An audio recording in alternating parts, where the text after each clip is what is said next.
perfect. Life looks brilliant, give me more of this. I'm out of control, about to blow, and I've been caught in the undertow. So toxic, but I can't get enough. You bury me, bury me. Yeah, you bury me, bury me. You've got me hypnotized, push me out of myself. You've got me hypnotized. I can see, I can hear, going crazy for the light. It's got me hypnotized. You've got me hypnotized. And get you out of my head again.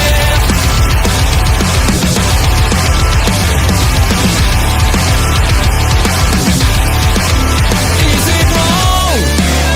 Is it right? It's like I've won my final war without a fight. I'm out of control, about to blow, and I've been caught in the undertow. So toxic, but I can't get enough. You bury me, bury me. I know you bury me, bury me. You've got me hypnotized, push me out of myself. You've got me hypnotized. I can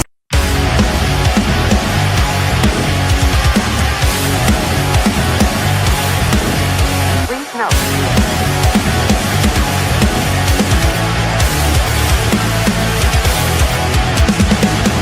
Never gonna stop, never gonna change, never gonna do the things you say. I run my own way to get there. Pulls are calling and I don't seem to care. In the air, no more crowd, just the opposite kind of too loud. So tell me this time is coming for the sake of all your lies.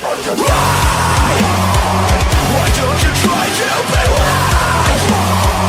Now that I need you, why?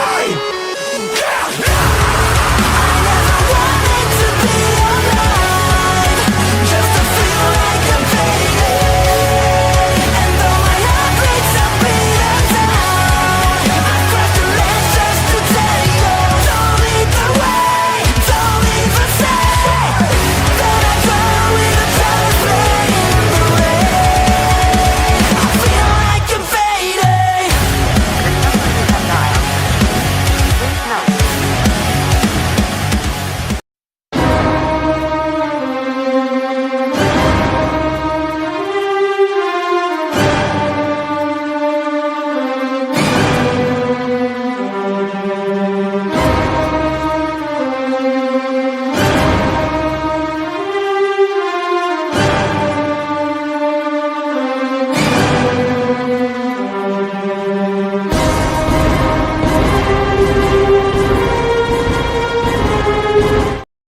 Hello, everyone, and welcome to another edition of Marvel Talk. A little bit late as it always is, but that's his fault. Anyways, we're here to talk about Captain America 4, Brave New World, and we couldn't explore a Brave New World without a brave new friend. Andre, could you please introduce us to our fantastic guest? Joining us here wonderfully, one of my friends. I love her to death. Joining us here, one of my best friends, Ophelia Payne, otherwise known as Peggy's in the house tonight. I meant to bring a sign just for Ed that said certified hater, and I forgot. I am indeed the certified hater, and You are. we may or may not hate on this movie. We'll find out in a bit. We've got Ashford in the chat. We've got Bobby in the chat, and Bobby's welcoming Ophelia. But Peggy, I can't get the name from Twitter. You know what? Either one is fine. Most people, I know where they know me from, depending on what they call me. So Yeah. it's fine. I respond to both equally, so it's fine. So, Peggy, tell us a little bit of the things that you do before we go ahead and get into the spoilery portions of talking about Captain America. I am an all-round nerd. I am significantly older than everybody here, so I've been watching nerd stuff since before it was cool to do so. Big Star Wars fan, big Batman fan, which, I mean, I know we're talking about Marvel, but Batman's always been my first love. Doctor Who, absolutely. But primarily I work in video game reviews. So video games is my life right now. And if you happen to have an Xbox, you're going to want to follow her on Twitter for all of her reviews for Xbox Addict, I believe it is, that you do all your review work for, or most. Oh, the cough is still here, as always. Mhm. So, Brave New World, Captain America. Oh boy, did this movie have issues. Not with the movie, just like producing the movie had issues. Yeah. She is indeed. I'm still jealous that Astrid got to meet all of the Canadian crew, and I'm still waiting. But hopefully, fly your butt up here, and then you can come meet us. you know what? I've told you before. Fat men don't fly. Also, not when it's like minus 30 degrees. Like, not great. Wait till the summer. It's that only isn't a lie yet. here. I It's only used to 25 here. So I used to fly regularly, sir. So, and I was a fat boy. Yes. It took brave new patience to get through. I mean, we'll get into all of that. I want to start with talking about the movie before we start talking about all of the things, because I think there are things that we can talk about, but I think this movie, more than any other Marvel movie, needs to have the things that happen to it start before you talk about the movie that got finished. Yeah. In March of 2022, we lost William Hurt. General Ross for all of the Marvel-related things. That was the first domino that changed what this movie seemed to have been.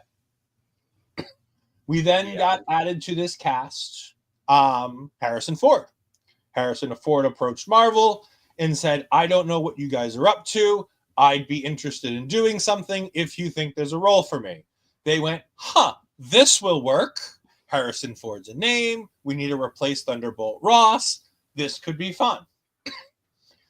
The movie started filming and finished filming and then went through 33 days of reshoots. For those that aren't familiar with the movie making process, I have done a little bit of research, and I've relied on other people's research to tell me things. Most motion pictures require about 8 weeks of filming, typically. For a big budget movie like this, you're probably talking about 8 weeks-ish of filming.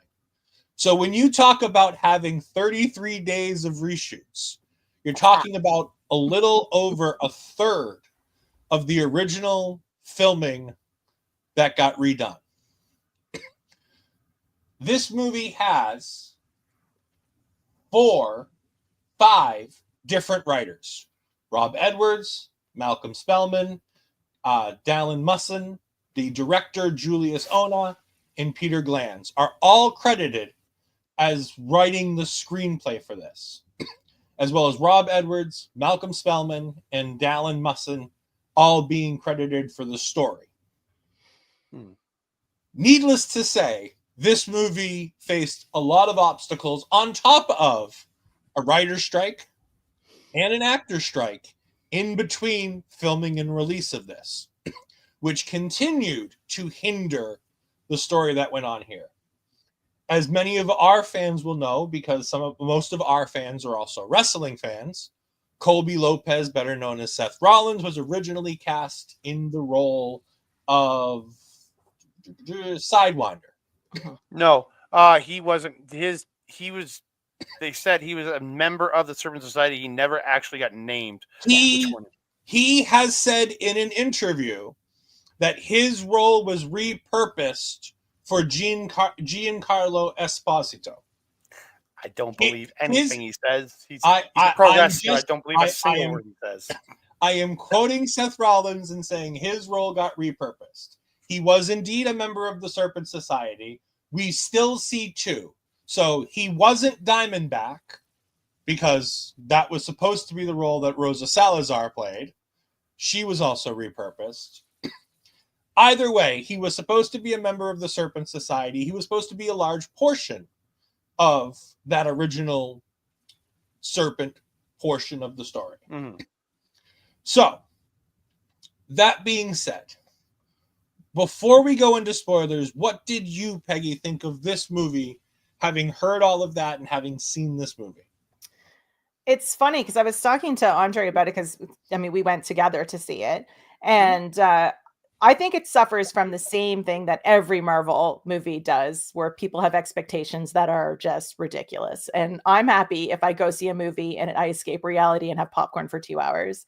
So like I mean I know it had a lot of problems, but for me it felt like a typical Marvel movie from this generation. I didn't have any like big like alarm bells or red flags for it.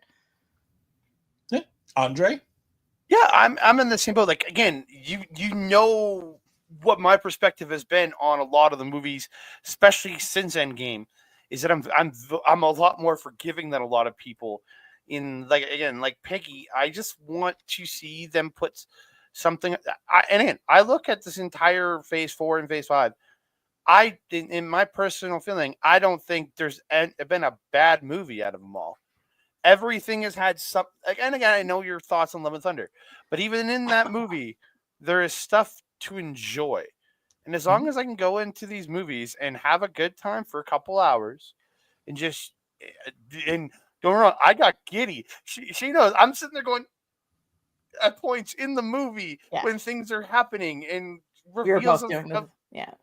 yeah, and it just I had fun. The actor, everybody did. I thought a phenomenal job. It was well. You could tell certain thing. The Giancarlo Esposito storyline is stitched in places because of certain outside of your main characters that are interacting with him. The characters that interact with him don't appear anywhere else in this movie. Right, they were created specifically for that part of the movie. So, but again, I thought it still worked its way into a good point to help flesh the story of the bad guy to the real bad guy of this movie to bring him out. I get it. I enjoyed it. I had a fun time. Do we always want it to be more? Yes, but was I disappointed? Not even in the slightest.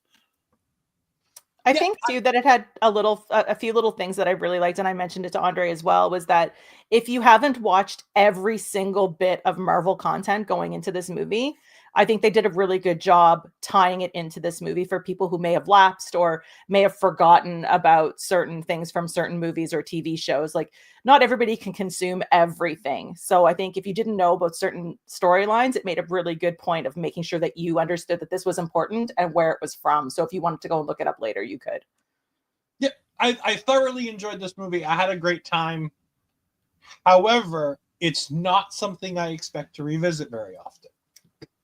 Which I think, again, it's as Andre says, 4 and 5 really haven't had a bad movie for him. 4 and 5, for a portion of it, are movies that, okay, that was cool, but I don't feel like watching it again. Yeah. And that's unfortunate when it comes to the Marvel Cinematic Universe, because a lot of that is things I want to consume. I want to consume it multiple times.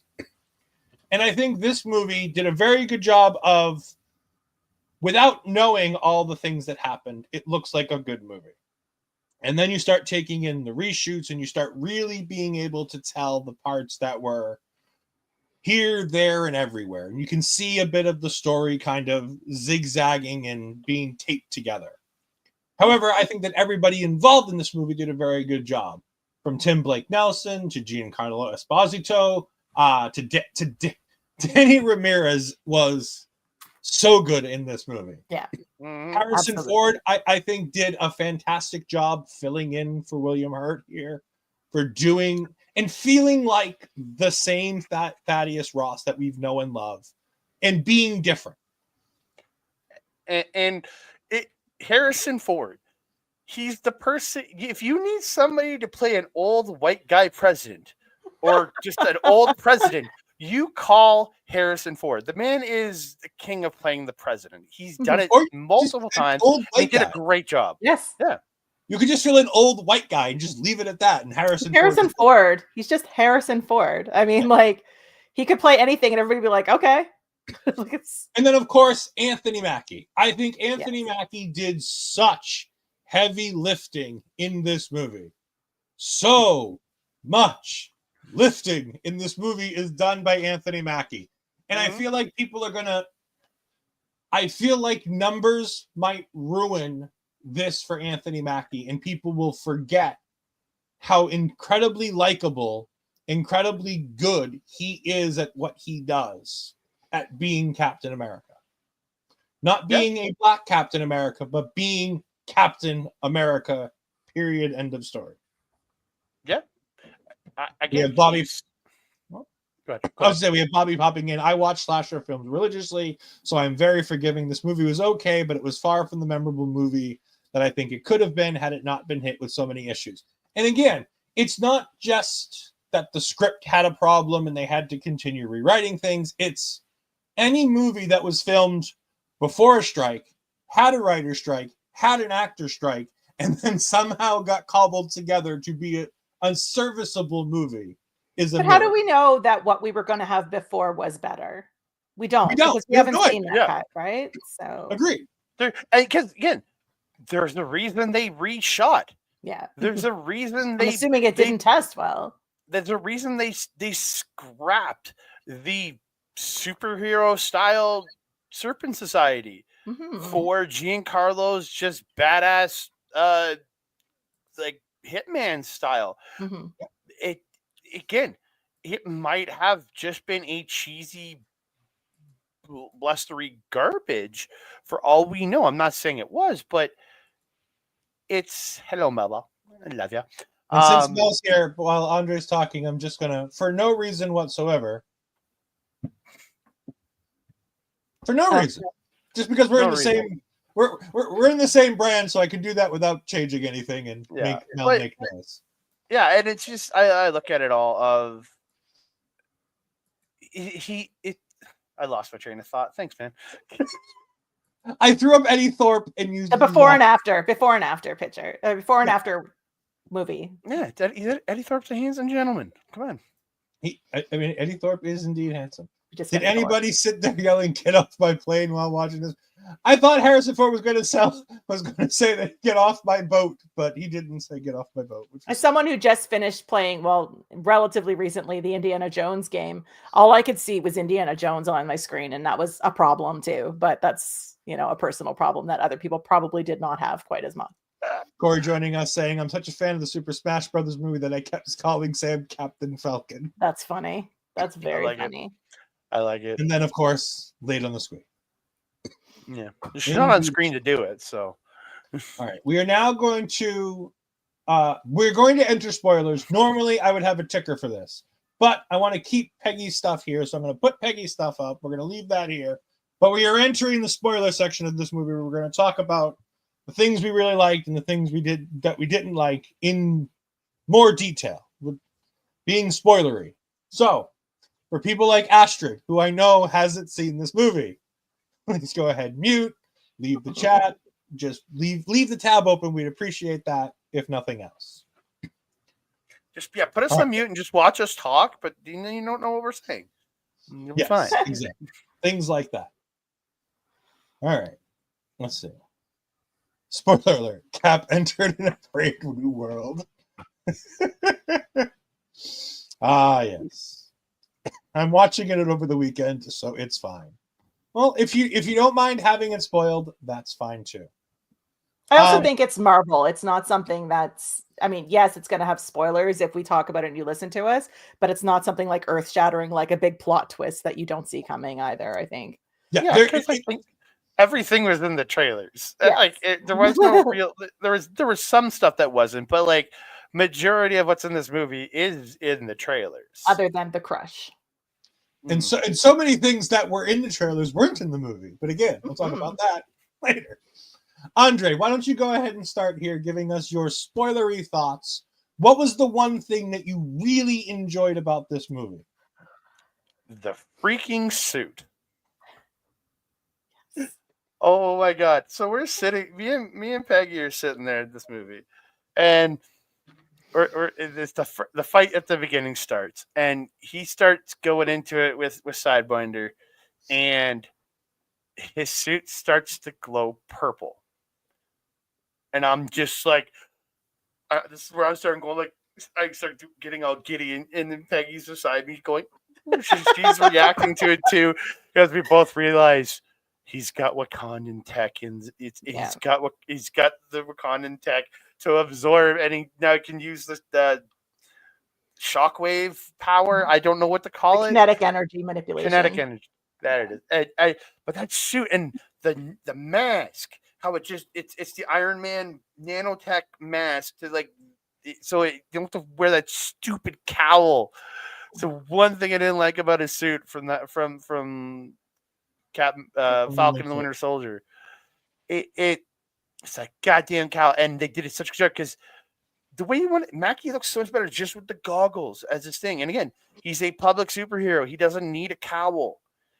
People know that he's Captain America. So there's no need to have an actual face covering.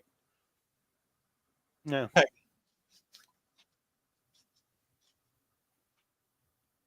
Yeah, I agree 100% on the suit. I think as soon as we saw that purple glow, we both were like, okay. And then they made a point of explaining that it was Wakandan, in case you didn't know what the purple was right away. So I appreciated that as someone who understands it and knew what it was immediately. I bet you there's people that didn't understand it right away. Yeah.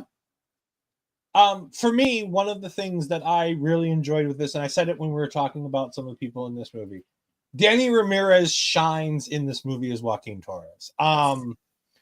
He's still the guy in the chair for portions of this movie, but getting to see him help Sam in one of the fights, and he does the cool thing, and he's like, "Hey," and he's looking around for somebody, and there's nobody there. He's like, "Oh." In the middle of the road? Yes, exactly. Yeah, nobody's telling me to do the cool thing. Yeah. So good. And then so him good. meeting Carl Lumley, like just every time he was on our screen, it just seemed like he shined. Like he's never been able to be in something like this before. And I think the beginning of it too, when we first got to see him before he even puts on the suit, and he's sitting in the chair and he's like, "You need some help? You can't be in two places at once." Like he's very like, you need me. And Sam is begrudgingly like, yeah, I know what you want to do. Just go put on the suit. Like, it's just, yeah, I loved that. I thought he did such an amazing job bringing this new Falcon to life. And the idea of like him meeting Carl Lumley and Isaiah Bradley and not knowing that this is another Captain America and giving him shit until Isaiah lays down the law. There's so many great moments from Danny Ramirez in this movie that he's just an absolute shining star from beginning to end.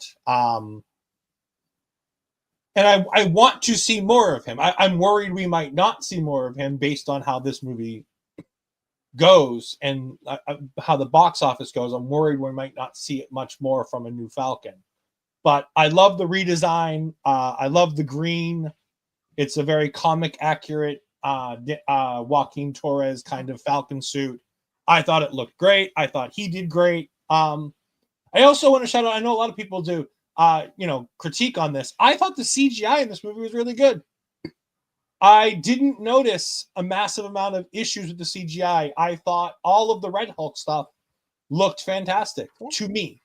And again, maybe to the more technical eye, maybe it looks bad or not. I didn't see any huge issues with it. And again, we'll talk more about the biggest issues seem to be CGI'd from reshoot stuff as opposed to things that were in the movie. And again, we'll talk more about that when we get to some of the things that we didn't like. But I think that and I don't think that's necessarily CG from the typical things that we hear, like Ant-Man Quantumania, how there were CG issues there because the team was rushed. I don't feel like this team was as rushed as some of the other teams. And again, partly because there were 2 strikes in the middle of all this, so they had a little bit more time to be able to kind of finagle some of this stuff, and they got this pushed. But I thought that between Danny Ramirez and the CGI of this movie, I thought those were some real shining stars here.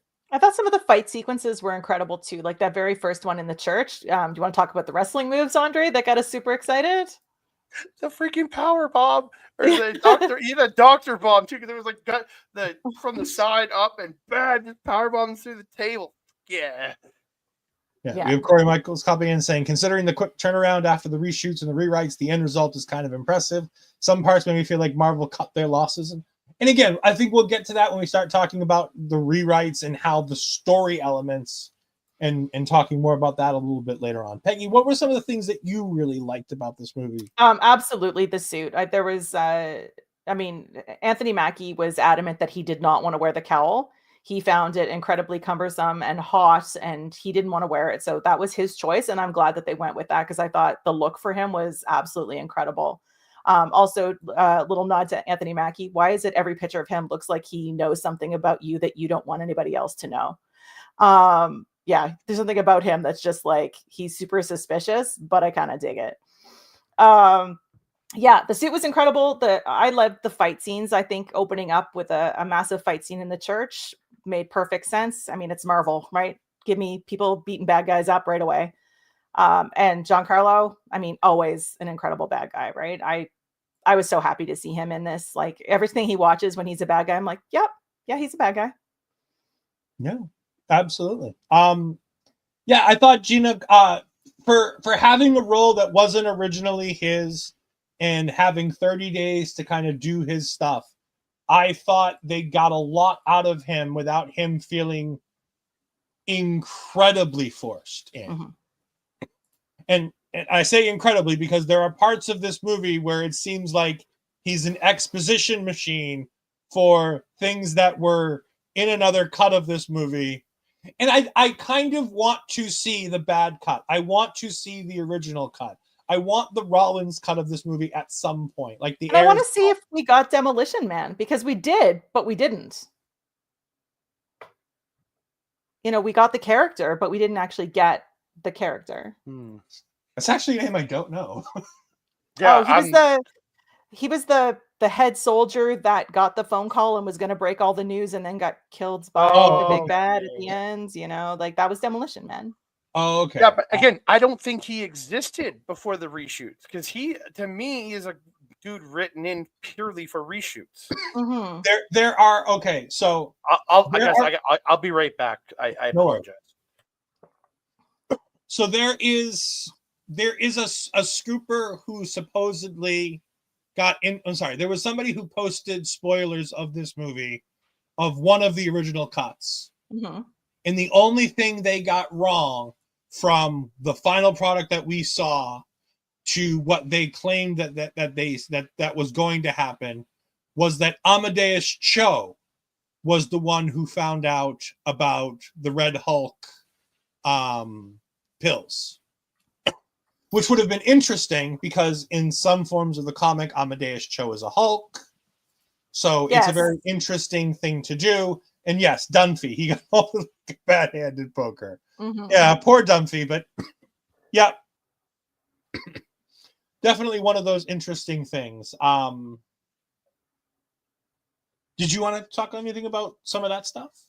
You know what? I honestly didn't follow the reshoots and stuff all that much. I mean, I knew that they were happening, but I'm very much like, I don't care. I mean, that sounds terrible.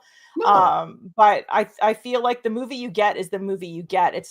For me, there's no point wondering about what the movie we could have had was when I didn't not enjoy it. So if I really hated this movie, I really would have wanted the other cut to see. I am really bummed that Seth Rollins was cut out of it. I was really looking forward to seeing him on my big screen. But other than that, and I don't really think he had a big role, regardless of what other people are saying. I think he was just a serpent minion. But yeah, I think it's funny. He also claims that Becky Lynch apparently had a role that was cut from the Eternals post-credit scenes. Yeah. So whether any of that's true, as a professional wrestling fan, you got to wonder whether half of what anything they say is true, right? So you would indeed wonder. For some of the plot of this movie, while we're waiting for Andre to get back, 5 months after the scenes that we saw in Falcon the Winter Soldier, Thaddeus Ross is elected president of the United States. Something is stolen by Sidewinder of the Serpent Society. They have a code name of Serpent. This is also apparently about 2 years after the blip, from what I understand. That sounds right. Yeah. From what I remember from their storytelling. I did love the old picture of Harrison Ford being Thaddeus Ross from like things that we would have seen in the Incredible Hulk with like CGIing on the mustache and everything. The little nods to everything when it came to that, I thought were really, really well done. Like Anthony Mackie coming in and saying, "Yeah, I love the new look," referencing the mustache, but also it's a whole new look for Thaddeus, right? So I thought that was very well done. It gave me a callback to what's his name? Don Cheadle with RDJ. It's me, deal with it, get used to it. Yeah. It's like, look, we're gonna make a reference to the fact that I'm not who I'm supposed to be. Just deal with it. And you know, that's for the audience to go, yeah, okay, we see what you did, you know. And I again, liked that. And we always do. We absolutely always do. And I don't think anybody had a problem with it. I mean, in this case, the actor died. You needed to recast it, right? Like, yeah. And and again, Thunderbolt Ross is a lot different than recasting T'Challa in like Black Panther 2. There's a difference between recasting a side character like Thunderbolt Ross, who, yes, is a main character in this, but in everything else we've ever done, he's a bit player who helps move the story along. They go to the White House. We find out that the celestial Tiamat has emerged in the Indian Ocean from the Eternals, and the Japanese found adamantium. Adamantium is going to be very important in this movie. Oh, wait, no. We never mention it again. We mention the name adamantium again, but essentially, it is literally there to make all of us go, and then nothing else. Which is I thought the same thing. Fucking sad. Yeah. I was waiting for that to play into something bigger. I mean, I don't know what I wanted, but that was bigger, but something would have been better than just referencing the name a few times, and just for fans to go, we know what that is. Yeah, we know what that is. Apparently the producers have told us since this, they've been on the, doing the rounds on media things, and we have found out that Copperhead's blades were made of adamantium. Yes. Apparently in their storytelling process. Now, we didn't see or know that in the movie. They mentioned that, didn't they? They never mentioned that the thing that cuts his Sam's wings is adamantium. See, and I thought they did. Maybe I just assumed as much, but I thought they referenced that. Maybe they did, and I happened to miss it while I was trying to do things. But see if Andre caught it. What did I catch? We were talking about adamantium in this movie being such a big. Oh wait, no, it was just there to make all of us go, oh, and then nothing else the rest of the movie. But we were also talking about how the directors have said since this that Copperhead's blades were made of adamantium. So we already have adamantium weapons in the MCU in Copperhead's blades. And we were debating whether or not that was mentioned in the movie or if we just kind of figured it out. I don't remember if I heard. Yeah, and I said I thought I did, and Ed said he thought he didn't hear it, so we're not sure. It's somewhere there. That made me sad. Adamantium. Also, Japanese holding adamantium has me hoping it leads to the Silver Samurai. I would love the Silver Samurai in the MCU. And we'll see what happens when we start getting X-Men stuff, how far they're willing to go down the mutant route. Speaking of mutants, we should probably now talk about Ruth Bat-Sarath, who I think probably had one of the biggest injustices due to everything going on in the world today. Yes. So Shira Haas did a really good job with the role that she was given. The problem is that Ruth Bat-Sarath is an Israeli superhero who is pro-Israel, which is tough to do in the current climate. So they're getting around that was mentioning that she is an Israeli who became a Black Widow.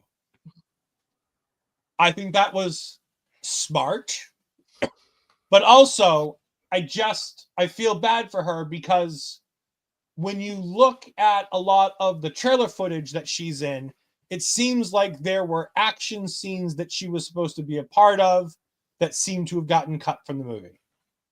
I was very interested in her character going in, and I thought for what they gave her, I thought she did really well, but I felt like there was more they could dive into this. Yeah, but again, she's a character, but she is, yes, a more prominent character, but she's I'd say the most prominent side character. Well, again, if you take her out of the movie, does it really change that much? Not crazy, because other people could have picked up a bit of the slack in other roles. But did I enjoy her in this movie? Yes, I thought she did a really good job. And everything that is every person out there that is protesting her in this movie, I know we don't talk politics, but just eat a dick. Like just because she happens to be from somewhere you don't like, she's a working actress. Leave her the hell alone and let her play her roles in the movie. Again, she's not playing the exact same character. She's playing a character with that name, but she's not playing it. She's an Israeli-born, Red Room trained spy for the American government. I That think is that's what she's playing. yeah. Leave her alone. Yeah. Like in real, people are attacking her on socials. Leave her the hell alone. And I think that's a lot of it too, is that the character is very pro-Israel, but the movie character, you don't get any real inkling of that. They're just like, this is who she is, and that's it. That's where she's from. It'd be no different than saying, I'm from Canada and was trained as a Black Widow, which that's a secret, so no one can spread that around. But you know what I mean? Like, you know, if I'm not waving the Canada flag all the time or whatever, like, how do you know, why would you turn that on the same character? It's not like she was very pro this or pro that. I think fans just don't know when to stop and separate the art from the artist too, right? So Absolutely. This really leaves us with two things left to talk about, and I think we'll talk about one and then we'll talk about Ross at the end. Let's talk about Samuel Stearns. incredible. Oh boy, Sam Stearns. All right. Hmm. I want to say, before I let everybody else go into this, I thought Tim Blake Nelson did a really good job with what he was given. However, I didn't love the leader. I liked the look of the leader. I thought that was the best way to portray the look of the leader. But a guy who can see infinite possibilities constantly being defeated by the most simple strategy really, really hurt the character. And again, this is the leader in the MCU. Yeah, kind of makes me think like old 50s monster movie, Yeah. which I am perfectly okay with. That's why I like the look. It's just the characters, like, as you're telling the story throughout, and like this is early on, this, like, as you're trying to unsolve this mystery that this movie has this weird side to it, which is cool. But then kind of once he gets out, and it's like, so it's almost kind of just becomes a almost side device, because it's like, because he's the one that created Red Hulk. But it just, I think he did a great job with what he had. It's just certain. I enjoyed it. Again, I enjoyed watching it. I enjoyed seeing it. But again, even being able to be taken down by such simple differences, and it's just like, okay, and just, I don't know. As someone who's not familiar with the leader that much, at least from the comics and stuff, because I haven't read comics in a very long time, I kept wondering whether there was another bad guy. And that was strictly because of the things that you're saying. Like, he felt like he was the bad guy, but he wasn't the bad guy. So I kept waiting for a bigger reveal that never happened when it came to him. And it's nothing against him. Like, I think it all made sense, but also I kept expecting that he was controlled by somebody else. I mean, and he was, I guess, in a certain sense, but not in like there was a bigger, more super villainy bad guy. Yeah. So the leader is an interesting comic book character who's he's normally a plot device, which ironic considering I feel like he What he got was. done. I feel like he got done worst by all of the rewrites because I feel like everything that we see with him feels like it was kind of jammed into place. I feel like he had far more influence over what the original Serpent Society was with supervillain Colby and his gang. I think were probably much more influenced by Leader than Sidewinder just being hired by Leader. Yeah, I do love the fact that the key code, the way that everybody gets taken in is Mr. Blue from Fleetwood Mac, which is just chef's kiss to go all the way back to the Incredible Hulk, Andre's favorite MCU movie of all time. I feel like that's sarcasm. That's not even to me. It's not even really an MCU movie. It doesn't even. It's not even made by Disney. It's not even a Disney movie. So Okay. It's a Universal. It's not even made by Marvel. It's not even a Marvel movie, really. It is the first movie in the MCU, Mr. Andre. No, it's actually number 2. Yes, get it but right. It was the first filmed. It was filmed before Iron Man, but yes. It was the second. But no, for those that don't remember, Samuel Stearns, the leader's character in the Hulk, called himself Mr. Blue. Mhm. That was the alias that Bruce Banner knew him as. So I like that song was the key code to go ahead and do all the things. However, it just I don't know, like so much of what he does feels unimportant. And like he goes and he kills these 2 Navy people to get to a way to get to Ross, but they don't explain why he needs to go there to do it. Yeah, the whole him showing up at the house thing. Yeah, Felt like it's something that was taken out of an earlier part, but they still need him there to do what he was doing there in his scene, but don't explain why he had to do it there. I feel like there has to be some stuff that was cut regarding him because it felt a little disjointed in his reasonings. But also for me, and typical anybody who knows me knows I'm a softie. I felt bad for him a lot for being kept prisoner and being manipulated to for his freedom and all these other things. And I was like, I'm sympathizing with the villain, and that's a problem too. So. Yeah, so he was captured shortly after the end of The Incredible Hulk. Mhm. He is kept captive in Camp Echo 1, which is where Ross kept him to go ahead and do all the things and to help Ross move all the pieces on the chessboard to get Ross to where he wanted to be. In exchange, Ross, who was dying, Leader helped fix him with these magic pills that helped keep him alive. But also, they were gamma irradiated pills, so it started turning Ross into a Hulk. And then he used his ability to talk to Ross, which he could seemingly do that from wherever with no real special technology. He could just get a hold of Ross via something and go ahead and try He's got a cell phone number. They're besties. Yeah, but Yeah. I don't know if I want when to you be have besties friends, with, you give them your cell phone number. yeah, but I don't know if I want to be besties with a guy that I'm keeping in a black military black site prison while I'm pretending that he's going to get his freedom when all I'm doing is using him. Seems like the kind of friend I'd keep at arm's length. You don't get my real cell phone number, you get a fake cell phone that I have just for you. That's probably what he was calling then.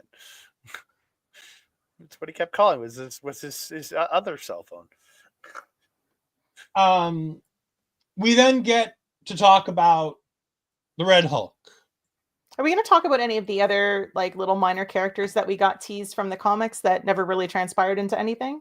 We can, if you want to go ahead and do that. Well, I mean, I was just really curious that we got Layla Taylor, right? Or Leela Taylor, whatever you want to call her. Yes. The Secret Service agent there, and she's supposed to be Sam's love interest in the comics, if I'm not mistaken. But we just sort of get a nod that they have a history of each other, but it's sort of like we just moved on from that. And I mean, I appreciate that. I don't need romance in my Marvel movies. But we got a nod to her, and we got, like I said, the nod to Demolition Man, which I thought was interesting. But again, obviously that's not going anywhere based on the end. I don't know if there was any other characters that anybody pulled out of the movie that were noticeable. Bucky Barnes. Obviously, yeah, we had the little cameo from Bucky, who I thought had a great cameo. Future talking about congressman. running. Yes. Future congressman, yeah. Yes. Yes. And yeah, his cameo in the hospital was fantastic. He will be elected to the House of Representatives. We can confirm it based on the things that we've seen in the trailers for Thunderbolts Asterix. We can confirm it as the House of Representatives that he'll be in. Because Valentina is behind all of that, right? Yeah, I think. I see. Oh, 100% she's funding this whole thing. I do think it's funny that the guy who couldn't be Captain America, I saw this online. I can't take credit for this, but I saw this somewhere online. The guy whose past is too bloody to be Captain America is the perfect idea to run for U.S. office.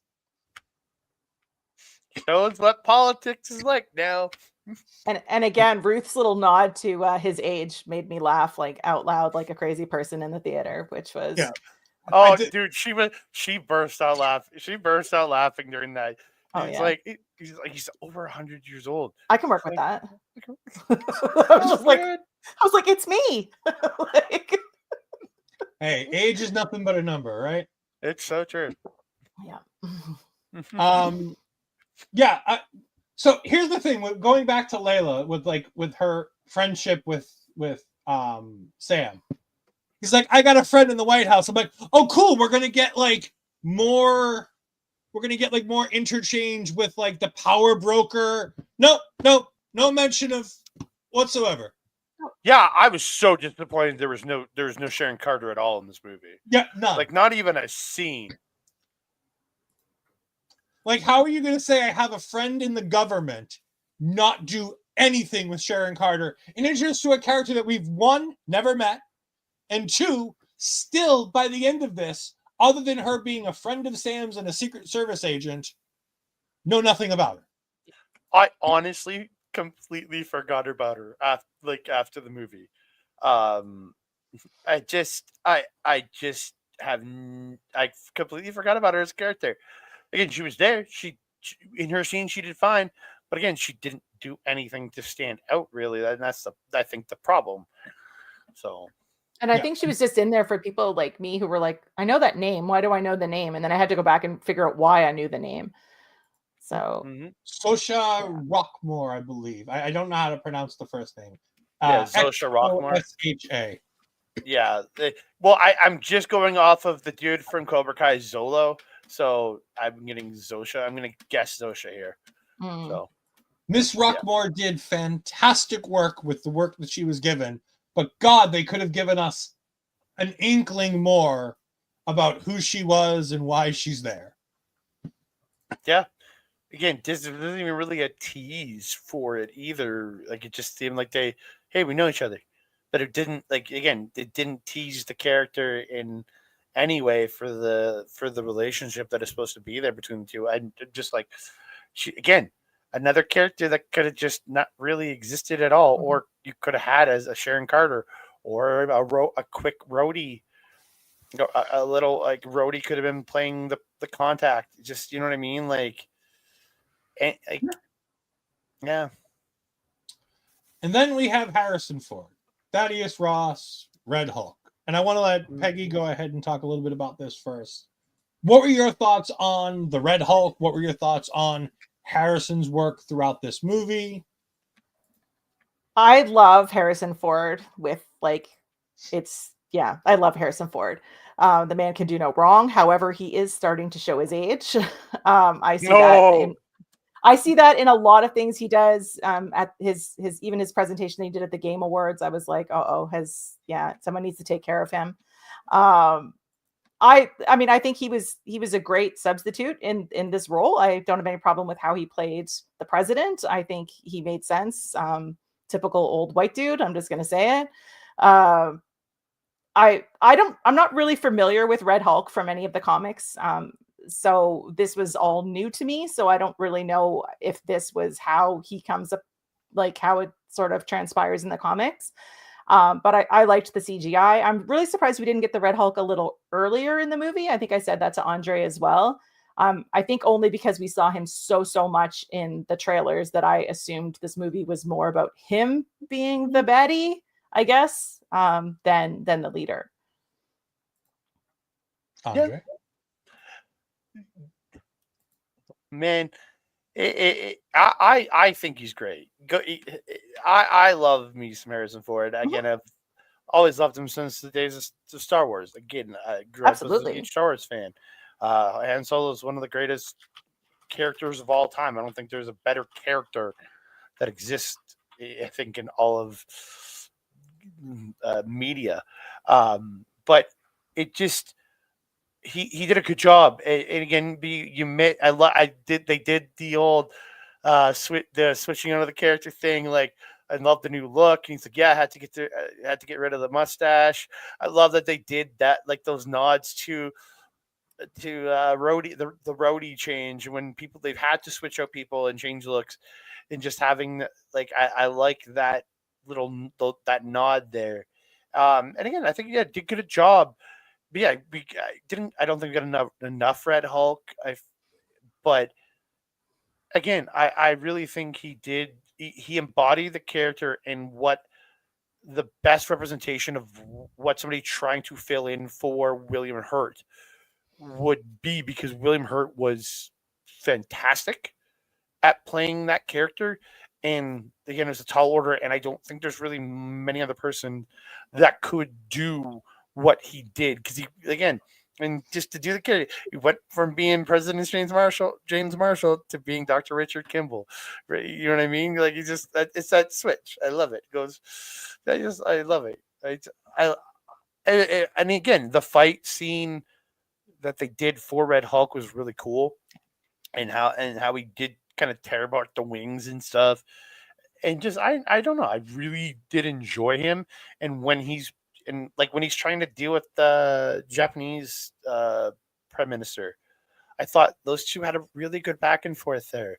I really thought, and the young prime minister in the Japanese, and just really kind of like almost towering over the older president in Harrison Ford's character. I thought just the way they played off each other was so well done. Yeah, we talked about tragic when Peggy was talking about, the leader and feeling sympathy. I felt this sympathy for Harrison Ford through a lot of this movie. A father trying to make good on failures as a father and things that they've done wrong, and trying to make good on that. As a father who found out of his child when she was 7 years old, like, it really sucked with me about this father who's trying to find a way to get back to his daughter and to find a way to get back into her life, and how much showing her that he's changed, that he's not the man he used to be, meant to his character, and how it wasn't just like a line here or a line there. It is a through line from the first time we see him, every step of the way. It's everything, almost that Homer sign where he's got that sign for Maggie, and it's like, do it for her. Everything in this movie seems to be about him doing it for Betty, and to prove to her that he's the man that's worthy of her time and her affection. And that was such a well done thing, because they didn't beat you over the head with it, but they did it enough to make it make sense. And I think it would have been so much greater had she been there during the third act finale. Instead of Sam, and I love the way Sam talks him down in that third act finale. But if that had been her, he had just talked to her beforehand. She sees the news. She sees what's going on. She finds a way to get to him. and she's the one who talks him down with, you know, with all the cherry blossoms around and the cherry blossom in his hand. Like, how much more would that have done as an emotional catalyst to the end of this movie had it been Betty Ross talking him down as opposed to Sam? Oh, And I get, 100%. yeah, Sam has to be the hero, he has to do the thing. But it's like, oh, it just, that one little tweak, do all of that, but just, you know, have her there, I think makes it so much better. I thought Harrison did a fantastic job. I think he felt important. He felt like Thaddeus Ross without being William Hurt. He didn't try to be a William Hurt Thaddeus Ross. He was his own different version of Thaddeus Ross with a different motivation and a different way of looking at the world, and didn't change what Thaddeus Ross did. You know, they bring up the Sokovia Accords. They bring up him chasing the Hulks. And having, it's such a great thing for the character in everything, in the MCU, in the comic books. Having a guy whose sole focus is to hunt the Hulk and destroy the Hulk, to become a Hulk himself, is just such a fantastic storytelling device. I love this movie. I really do. I think that there's a lot of good things about this movie. However, watching it, it's clear that this is not one movie. This movie is a lot of moving pieces from 2, maybe 3 different movies kind of put together in a way to make it make sense. And as its own, I think it's a really good movie. I think it's better than what the numbers are going to show. I think it's better than some of the numbers that we're getting out of it. And I think that people went in ready to hate it for a variety of reasons, whether it be the Israeli thing, whether it be that we have a black Captain America, whether it be that this movie got thousands, you know, millions of dollars worth of reshoots, that a third of this movie got refilmed essentially. All of that went in, and people went in with this idea that it was going to suck because of X, Y, and Z, or I'm going to hate it because of X, Y, and Z. Oh, hate watchers. And I don't think this movie ever got a chance to be as good as it could have been. Yeah, and again, it's not like the movie's doing badly. It's made already 204 million worldwide in the first week, which is far better than other projects have made for them in the last while. So it's on par to make its money back and make a little bit of profit, hopefully here. And again, I hope we don't this doesn't scare them, because I again, there's some really well told stuff in this movie and characters that we need to see again in Sam, in Danny, and in Harrison Ford's Thaddeus Ross, in Ruth Batara, all these characters. I think we need to see them again in something, but I just don't know. And I think this is, again, as much I'm a very easy fan to please when it comes to this stuff. Again, there hasn't been a movie I didn't have a good time watching in the movie theater. Yeah, some are better than others. There's only been one project that I didn't really care for in all of Phase 4 and 5, and that's Moon Knight, and that's just the disjointedness of the show. I'm insanely impressed by that show. This disjointedness, I've said it many times, just throws me off, and I just cannot focus on that show. But again, I hope we get more, because this is one of the better told stories that we have gotten since Endgame, outside of Spider-Man.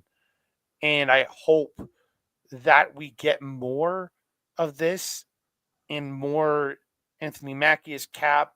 I want to see more of this. I really did enjoy this movie. I think that's what I was asking you about as well when we first went to see it. I'm like, is this the end of one of the phases or the beginning of one of the phases? Like, where is this falling in? Because it felt very much like it was part of something else. Like, I was waiting, like, are we getting another sequel to this? Like, are we getting some of the same characters? The same reason that you were saying, Andre. Yeah, because again, the end of Phase 5 is coming after Thunderbolts, Mhm. and then the Phase 6 is starting with Fantastic Four. Mhm. So, but the question is, like, there's been so many rumors. Is that when we get to Secret Wars in 2027, is it's going to reset a lot of things, and we're going to get a new Steve Rogers. We're going to get a new Tony Stark. We're going to get a lot of new versions of a lot of our older heroes, which I'm fine with. Reset, let's go again. I want more. You know what I mean? But I also really do enjoy Anthony Mackie's Cap. And if we're doing a reset and we get no more of that, I'm like, I hope for more, but we'll see what comes next. Because you never know, right? Like, you just never know. Andre talked a little bit about money. I'm going to go a little bit deeper into it. This movie costs $180 million to make. Deadline has reported that the movie needs to clear $425 million worldwide to break even, with the budget, with the marketing costs, with the reshoots, everything else. It needs to cross 425 million worldwide to break even. It is about just under halfway there at $204.6 million. It is pacing similar with Winter Soldier, but again, that's not adjusted for inflation. It grossed about $88.5 million with a $12 million Thursday preview. It topped over $100 million in the United States and Canada in the 4-day weekend numbers. So it is roughly estimated to be right around the Winter Soldier number of $95 million. It is not the worst of the Marvel performing movies, but it is certainly another quote unquote poorly performing Marvel movie in terms of Marvel. In terms of their own interlogical structure based on 36 different movies, it is indeed in the bottom half of that, even closer to the bottom than a lot of people would like to think. Andre, since you did know those numbers, we're still going to play your favorite game, Rotten Tomatoes, Andre. Rotten Tomatoes. I was looking at these a few days ago. I haven't looked recently. All right, 284 critic reviews. I'm saying critics are probably around like 52%, and I'm going to say 57. audience. And I'm going to say the audience probably going to be around 75%. We'll get to the audience in a minute. Okay, sorry. Critics Yeah, review, it's a critic. you said 52, 53? I say 52, 53 somewhere, yeah. And Peggy? I said around 57. 49. Okay. It was 57, I think, when we checked on Friday, because we were talking at the theater how it would be a performance that would be mid 50s for critics and probably mid to high 80s for audience. I will also tell you that the cinema score on opening night came back at a B-, which is officially the worst MCU movie of all time based on cinema score, which, to briefly explain cinema score, it is a score given out to scorecard given out to a variety of locations where they track the audience's expectations of what the movie was supposed to be. Tell us, did you enjoy the movie based on the marketing that you saw going into it? It is the only movie in the MCU to ever get below a B. The lowest other three scoring movies, I believe, are the Marvels, the Eternals, and I think Ant-Man Quantumania. I think are the only other three to get that. And I think those might have even been B+. I know this is the worst performing of the Marvel universe in the which again, I still don't care. Like as a I agree. movie fan, I'm just like it's just another criteria, but at least that's an audience criteria. Again, at least 100%. score, we're at least talking about the average people who are going to see these movies on opening night, which I means think that's a lot that comes into that too, is that the fans that go opening night are of two minds. There's the Andre and I who go and will enjoy it regardless because it's Marvel and it's not terrible. And there's the ones that will go just to find something wrong with it because they're hardcore comic fans and it doesn't line up to what they're used to. Yeah. I had a feeling the Eternals. Oh, the Eternals. I can't wait till when we get to the Eternals. I enjoy that movie. I think it is going to be a very interesting show when we get to the MCU rebound. again, like I've said, I have so many issues with that movie because they fucked with one of the coolest groups in all of Marvel, and they changed it to such a way that I want to punch people. But it's a beautiful movie. Over 5,000 plus verified audience scores on the popcorn meter for Rotten Tomatoes. Miss Peggy, what do you think this number is? I overestimated the critics, so I'm going to say I overestimate the audience. I'm going to put it at 80. All right, Andre? 77. Miss Peggy is correct, right on the dot. 80% Ooh. exactly for Wow. the audience score. I thought that was Right. even going to be high based on what I was thinking. No, I so was thinking and like mid again, 70s. It was definitely on- high 80s when we looked on Friday or Saturday morning when I sent you those screenshots. Yeah, I think it was like 85 or something like that Yeah. at that time. Yeah. and it just going by another one, Google users, 61%. It's got a 6.1 on IMDb. Screen Rant has a 4 out of 10. And Google users plus or minus on this movie is 61%. So it's like this movie is the epitome of nobody knows what they like or don't like about this movie, because Someone who it's reviews things every for a living, reviews don't matter. agreed. Oh, wholehearted. Because I've heard people who review this for a living sitting here and talking about how reviewers have a file that says Marvel review, and it's literally a form letter for how they review Marvel movies, because they all go in expecting it to be the exact same flaws with the exact same thing 36 movies in. I don't know. Again, I look at it as and again, I look at we review Marvel, we do all that, but we do it from a fan perspective, and that's why I love us talking about it, because again, we're not professionals. We're not going to get in depth and shitty about stuff. I'm a professional. Okay, it's okay. The professional, or the professional, and his goofy sidekick. Just I love just watching. Again, it's stuff I've loved forever, and as long like Peggy says, as long as it can take you out of your head for a couple hours, and you don't come out actively hating it, it's a good time. Honestly, it's a good time. Well, I want to thank you all for joining us tonight. We're going to get ready to do plugs, but before we do that, I want to go ahead and I'm going to spring these on Andre, but these are things that we've basically laid down, so I think we're all set. This upcoming Wednesday, this time next week, we'll be talking all things Friendly Neighborhood Spider-Man. The last 2 episodes have finally dropped on Disney Plus as of yesterday, so we'll be able to watch those, and we're going to go ahead and review all of this, including our man Big E. Big E was in this. It's fantastic to hear him again. Can't wait to talk about this show because I've thoroughly enjoyed this. I'm assuming Andre has as well. Oh, so much. And then don't miss, coming up in 2 weeks, we'll be here for week 1 of Daredevil Born Again, because it's already here, folks. March 4th is the debut, so that means March 5th we'll be back here one more time, unless we have some scheduling conflicts. We're going to expect to do weekly episodes of that, because it is a big series that we both expect to enjoy for the most part. So we're going to be here on a weekly basis. And as a person who liked the Netflix stuff but never actually watched season 3, and I am looking forward to it. The Netflix stuff was good, but it was never scratched my itch as a comic book fan, and I never got around to I never watched any of Punisher. Never watched Daredevil season 3. Most of the stuff I only watched like the first seasons of. So I'm really excited for Daredevil as well.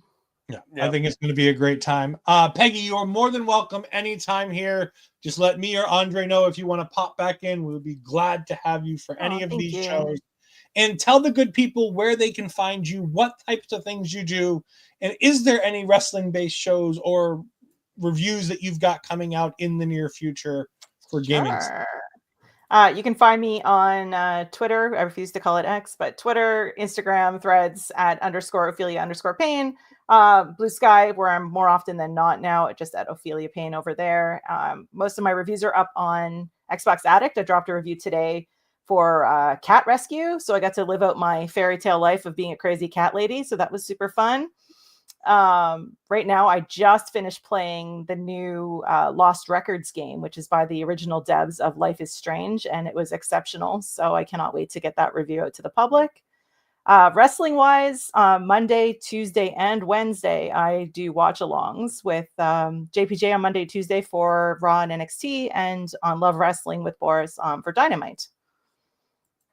So fantastic. And you can find all of that, I believe, is all of that at lovewrestling.ca? JPJ is on his own channel, but Okay. you can find through my socials as well.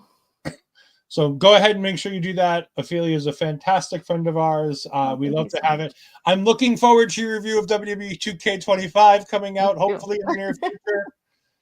I know you got your copy last year, so I'm excited to hear what you got. Yeah, I got one last year. I got the standard edition last year. I got the deluxe edition 2 years ago. So I have no idea if they'll send me anything this year, but I am Bloodline hoping to, 'cause I edition. really want to go to the island.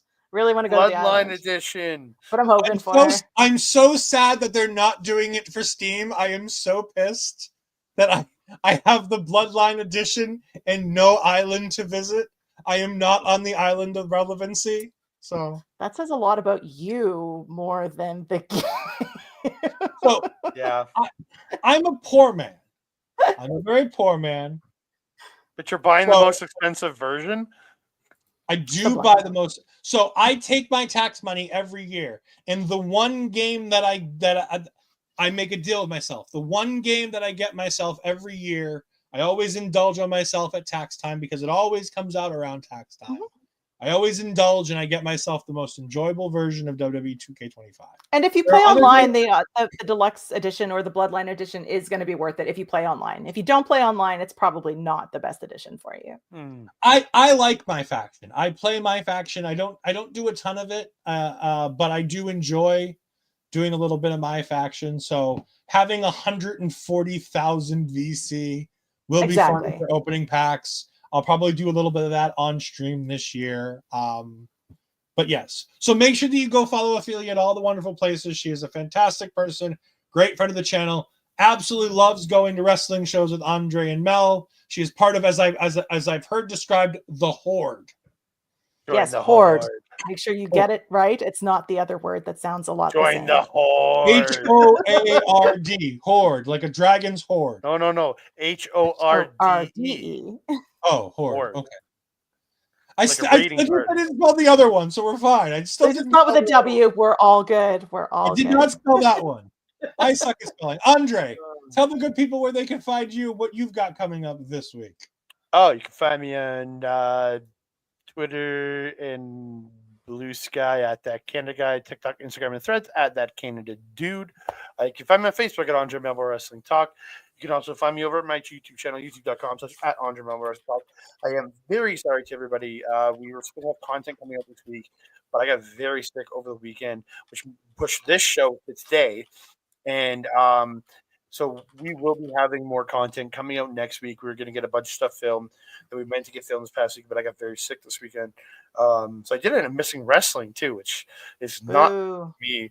I missed wrestling. You missed it too. So, yeah. But so we're going to have plenty. We're going to Did You Know and JBW Pewter Wrestling Review. We're going to have a couple Chop Talks coming at you next week. So be ready for all of that coming very soon on Andre Melville Wrestling Talk. And we'll be back this Friday for Japanese Wrestling Update. I just got a bunch of news that came out over the last couple of days in Japanese wrestling. A couple of deaths, a bunch of people not getting signed, other things. So we're going to have a lot to talk about this Friday on Japanese Wrestling Update. A Plus Productions on Facebook, aplusproductions.com online for all of that in the audio realm. And of course, we can't forget but to thank Mike at Backbreaker Media for always putting that up on there as well. You can follow Mike all these wonderful places. He also does a watch along for AEW if you want to indulge in that, as opposed to indulging with Boris and Peggy on Wednesday nights, or watch both. Do both. Enjoy all of your Simulcast. wonderful friends in Edmonton. Triple cast. Yes, do all the triple One cast. on your watch phone. the stuff. What? One on your phone, one on your laptop, and Dynamite on the TV, and just see how it all syncs up. Watch all the AEW for me so that I don't have to. That's what I ask. Just And everybody then play Pink Floyd in the background and see if any of it syncs up, right? Maybe. I thought the main event tonight was really entertaining. I'll be honest with you. You can, of course, find me here at our local establishment. You can find me every Tuesday night with Astrid as we talk all things NXT. We're just coming off the road of Vengeance Day. We got all kinds of crazy stuff. Ricky Saints is here, so go ahead and check that out. All kinds of good stuff there. Ricky Saints, yes. You might have heard of him. He's a very famous guy. He is absolute. You can go ahead and find me, like we said earlier, the next 2 and probably the next about 10 or 12 Wednesdays in a row with this guy right here, Andre C, as we talk all things Spider-Man, all things Daredevil. We've got a lot of stuff coming up. We will then take a short break as we get ready, because shortly after Daredevil, we're going to be back here once again for Thunderbolts Asterisks as we talk all things Thunderbolts, because that looks like a bunch of fun. And then we thankfully get a short break before we get into the summer blockbuster of itself, Fantastic Four. Andre is very excited for Fantastic Four. I'm cautiously optimistic for the Fantastic Four. I am very excited, but I am tempering it, because I also go into these. I very much look forward to it, but it's like, if it doesn't do what I want it to do, it's still a Fantastic Four movie. I don't hate the 2015 movie. There's a lot of really cool stuff in that movie. There's a lot of really bad stuff in that movie. Michael B. Jordan is in it. That's a good thing. Miles Teller is in it. He's amazing. Pedro Pascal. And Well, that's the new one. I don't think he was in the 2015. Oh Was he no, in the this, yeah, 2015? this one. I was gonna say, he's I'm like, I the missed only- Pedro Pascal in that movie. I know he's in everything, but Let's just put him in Pedro- everything. Pedro's the only thing I'm going. Did it really have to be him in this? It is the only casting of this whole movie that I'm like, oh, really? But thank you all for joining us. We greatly appreciate it. We will see you all next time. Thank you for joining us, and goodbye.